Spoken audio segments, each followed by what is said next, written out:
Hi everyone, temporary video today. I'll leave it out for a month, maybe something like that. And then I'm gonna take it down because I'm talking about news. And like that and politics, those are my elephant graveyards, the acres where I won't visit, Lion King reference. I mean, just news because it's just like the click life is so short. I mean, it's dying the minute you say it. It's going to expire in a week. And the politics I'm just never going to talk about because that's just like opinionated and divisive, and it just seems to be drumming up adrenaline in all the wrong places. I mean, if it's done really, if there's like a qualified expert, who reports boring facts. I have a friend who does that beautifully, and he's a respected economist. He's trained to do that. I'm not. That's not what my background is in. So I'm not going to talk about that. Anyone who has my background in politics, if they're talking about it, yeah, that's self-gratification at the expense of solidarity. Like, that's not me. But there are a couple of new, like non-political news stories that came up recently in the last few days, and they're related to me. So I'm just going to chat about them briefly. The first one is about AI. It's about U.S. AI companies. Anthropic is that in particular, and they're just livid that the Chinese AI companies are training their models on Anthropic's model. They're not stealing the coding.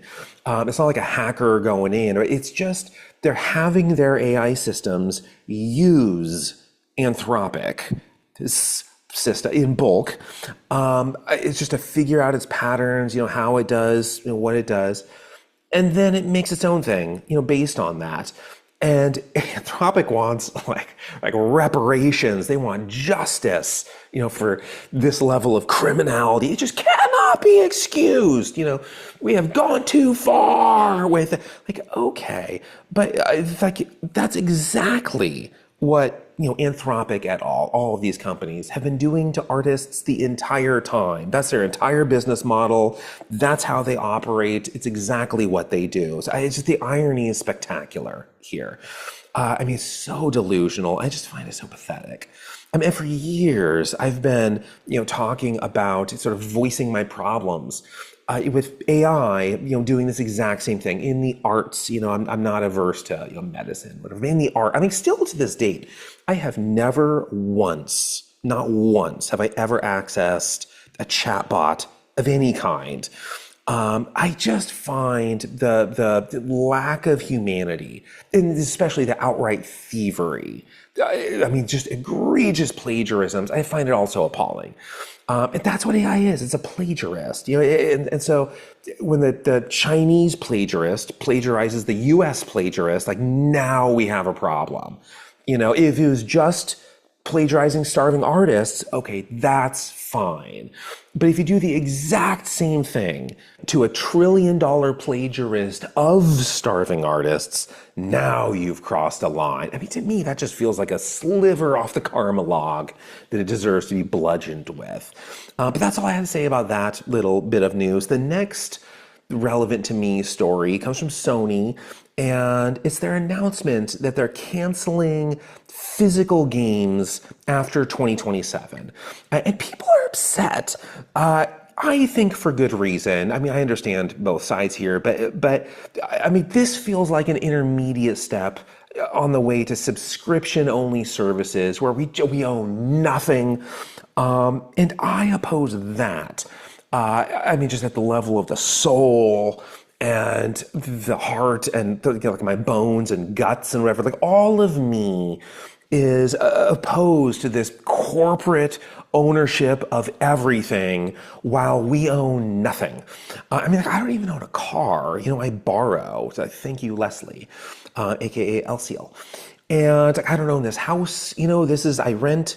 And the only things I own are, I guess on this side, I own a phone booth, the books that I've adored, throughout my life, the video games that have shaped my emotions and I grew up with, the movies and the music, the CDs and records that have sort of defined my emotions, all of the media that built me.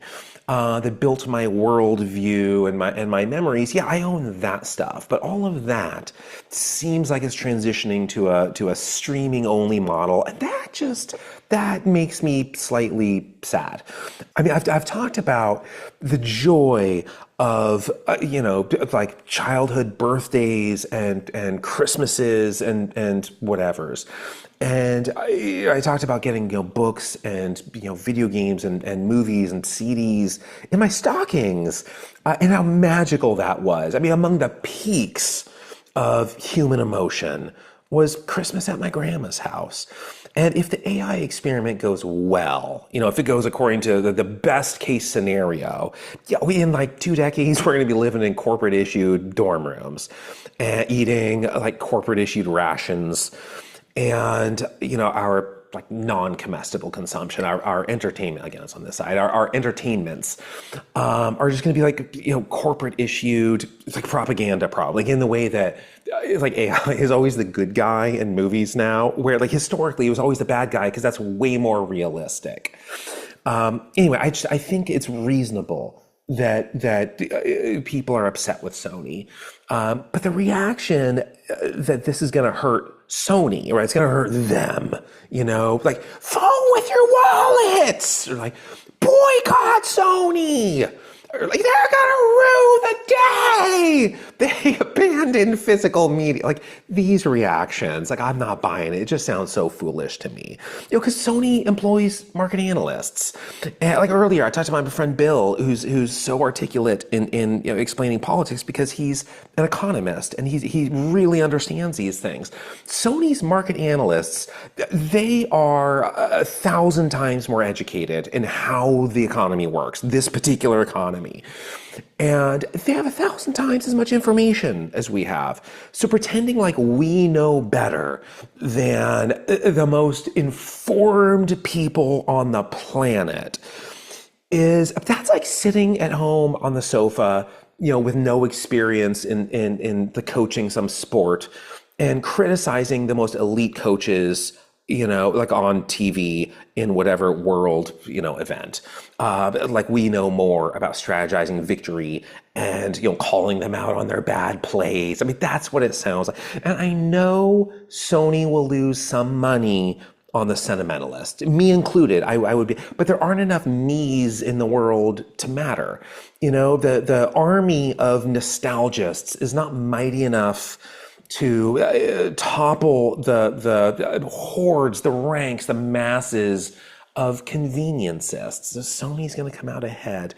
And so whenever I hear people, it's just like so bold, like Sony is going to come back, like whimpering with its tail between its legs, like that kind of bombastic talk, that just telegraphs the opposite. That just tells me that Sony wins, because if anybody believed that, they believed Sony would rescind that pledge and physical media would make a comeback, you just say like, oh, who cares? The video game, physical media market has been going strong for 50 years, long legacy here, looking forward to 50 years to come, little hiccup, not worried. I mean, that would be people's reactions, but when they get so, just raise their voice into the keyboard, that just tells me they're on the losing side of the argument, and that's fine.